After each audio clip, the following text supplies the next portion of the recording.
эми Адайбек чөйрөдө Чыңгыз Айтматовдун эми ролу чоң. Аябай чоң, бирок сиз туура айттыңыз. Чыңгыз Айтматовду биз баягы жазуучу катары, жазуучу катары эле карап койдукпу? Мисалы үчүн орустар Лев Толстойду жазуучу катары карашпайт, дүйнө жүзү аны ойчул катары, философ катары карайт.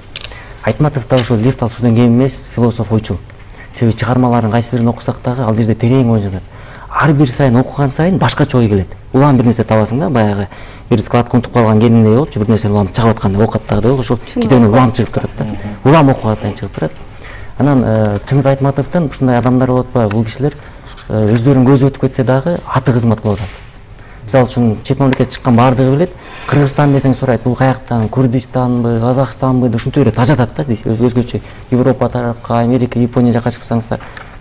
Бирок көп жерден баягы Чыңгыз Айтматовдун айтсаң, шансың көбүрөөк да таанылаганга, деп ошондо айтышат да Кыргызстан деп. Анан жаштар саясатында жазыла турган иштер көп, бирок мен ушул баягыда да мына Союзбек болуп биз эфирге чыкканда да айттык элек.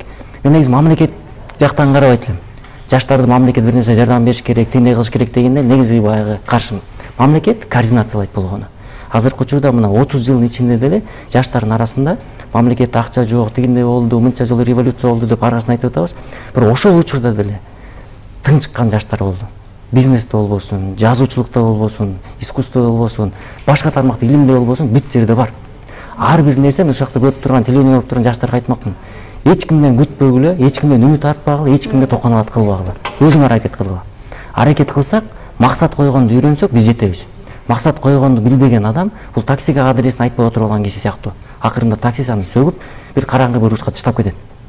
Ошондой сыяктуу жашоо да ошондой да, жашоо катал, жолго таштап кетет. Ошондуктан сураганыбыз ушул, жаштар саясатын кыла турган, ар кимибиз өз аракетибизди көрөлүк, а бирок эң негизгиси биз өзүбүздө катылып жатат. Бардык нерсе Чыңгыз Айтматовдун айтып атпайбы, кылымга ырытар бир күн деген мисалы жакшы сөз бар го.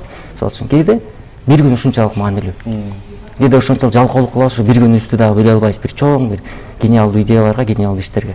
Ошондуктан ушул багыттарда Айтматовдун гуманизми, илими мисалы үчүн окусак, мына биз ошол фондубуз 2 жыл мурун каржылады эле, жизнь замечательных людей дегенге Чыңгыз Айтматов чыккан.